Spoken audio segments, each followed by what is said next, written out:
Early on in the series, I promised you a long-term review of Discovery-4. Well, I've had the vehicle now for almost 12 months. I've done a lot with it. In fact, the first thing I did when I got it was I took it onto the dunes. I wanted to give it a feel, you know, just get to feeling with this vehicle and the traction control and all of the complexities of this very modern vehicle. And that was fun, but I felt I needed more. And then I went to the Land Rover experience in the Western Cape and got a bit of instruction. And that was fun too. But in retrospect, nothing I could have done could have prepared me for what happened next. Yes, believe it or not, it is a public road. It's called Baboon's Pass and it's located in the eastern part of Lesotho. One thing I was worrying about more than anything else was a wet track.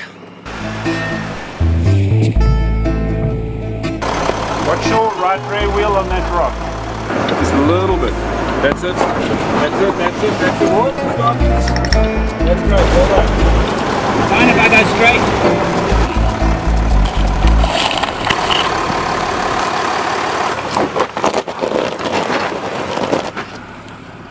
The rock's so close to me this side. But there's the end. I mean, I can see the end. Perfect. Just keep it like that. Perfect. Well done. Over. Very nice. Thank you. There you go. You're a man! Howdy. I only wish repairing the car was quite this easy. Yes. Cheers guys. Cheers. We've done it. So if Discovery-4 is that good off-road, is it the best combo on-road SUV off-roader there is? Well, considering the fact that it's that good off-road and it is so good on-road, it eats up the kilometers, it's comfortable, it's quiet, it's practical. Yes, it is. It's the best. In terms of performance, it is the best. It's the best all-rounder. But, singing its praises as I am, there are a few shortcomings. And the first of them came home to roost in Zimbabwe. Right, this morning the road to Matusadona National Park has suddenly deteriorated, and here is where my single biggest criticism of Land Rover Discovery 3 and 4 comes in.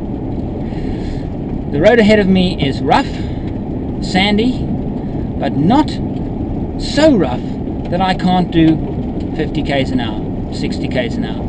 But it's got high middle monarchy. So I'd like to press my suspension height to give myself just a little bit of extra clearance. Speed too high to raise suspension. So now I must slow down. I'm doing 51. I'm slowed down to 40 or so. Press the button. Off-road height selected. Now I've got confidence. Now I know that I'm not going to smack anything underneath the vehicle. And I accelerate to 50. Slow down or vehicle will lower. I could easily do 55 on this road. It's smooth, but it's normal height selected. 55 k's an hour. And look at the kind of road I'm on. Well, the reason why this vehicle is designed like that is quite simple. Safety. It has a Euro Spec 5 certification, which means that it can undergo all of those safety tests and pass. But when the vehicle is raised, it doesn't pass all of them. But it does pass them if it's raised and below 50 kilometers an hour. Now the other problem are the tires, the wheels and tires. Standard 19-inch rims, 19-inch tires, and that's a problem. Low profile tires off-road, they get broken more easily, you get more punctures, they don't grip as well in soft terrain, so what do? With this vehicle you can fit 18-inch rims. They're difficult to come by. Land Rover dealership will not sell you them, but you can get them and put 18-inch rims. It helps, but it's not ideal.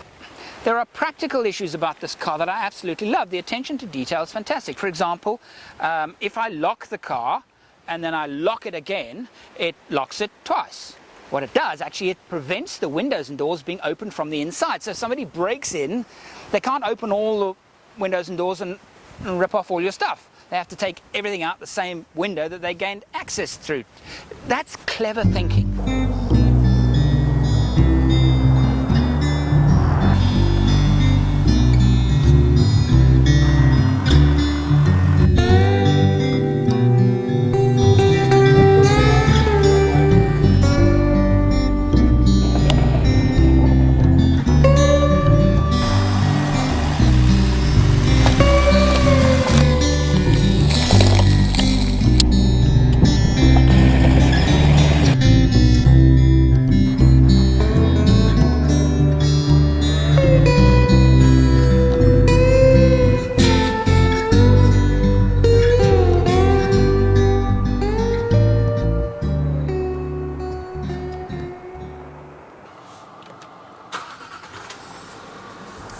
So, back in my Discovery-4 to conclude this long-term road test. Those of you with sharp eyes would have noticed he's not in a Discovery-4, he's in something else. The reason why you'd need sharp eyes for that is that, in fact, you're right, I'm not in a Discovery-4. And I believe that any test of a Discovery-4 could not possibly be done and completed without a test of Range Rover Sport. And the reason for that is that the Range Rover Sport is a Discovery with a different body on it. It's very similar. In fact, they say that it has the Discovery platform. I think it's got a lot more than the platform. This has the same engine as my Discovery-4, the 3-litre V6 diesel engine. One of the best engines in its class fitted to this kind of vehicle. The gearbox feels the same. Acceleration feels the same. The interior, the steering wheel, apart from these two little buttons here, is the same. The binnacle and the main dials, the same. The vents, the same, except for some chrome trim. Now the chrome looks very nice in a showroom. But when you're driving in low light, as I was doing yesterday, I actually had to cover up some of the chrome because of a almost violent reflection in the corner of my eye of the chrome down here in my face from the glass. And secondly, the other change to Discovery is the height in the center console here, the four-wheel drive off-road suspension systems and selection. It also has terrain response, just like the Discovery. It's a bit hidden by the armrest and it's higher up, and I think the Discovery is more practical. And I actually prefer the Discovery's positioning. So for 200,000 Rand or thereabouts extra, you're getting a Range Rover badge, some chrome that is a little bit annoying. You're getting the same ride, you're getting the same engine, you're getting the same gearbox, I think. You're getting a lower roofline, so you don't have that. One thing the Discovery has got that's very nice, big airy feel. I only have one sunroof Discovery, I have 3. I have less room in the boot, and this is a deal breaker. The Discovery has a split tailgate. Drop it down and it's a table, it's a loading platform. It makes a huge difference to owning one of these station wagon type vehicles. It's wonderful when you've got one. This one doesn't have one. This, like the Range Rover Evoque, doesn't have. It has an automatic tailgate, which doesn't really do anything for me at all. And it has a smaller boot. Having got used to the navigation system in the Discovery, kind of, understand its quirks, and now done a similar thing with the Range Rover Sport. To be fair, the navigation system in both these vehicles is absolutely terrible. It should be an embarrassment to Land Rover that they put that in this car. again this morning, it has failed completely to find a simple address. Really, when you're looking at the spec list of Discovery and Range Rover 4, it'll say nav system, but it doesn't actually have one.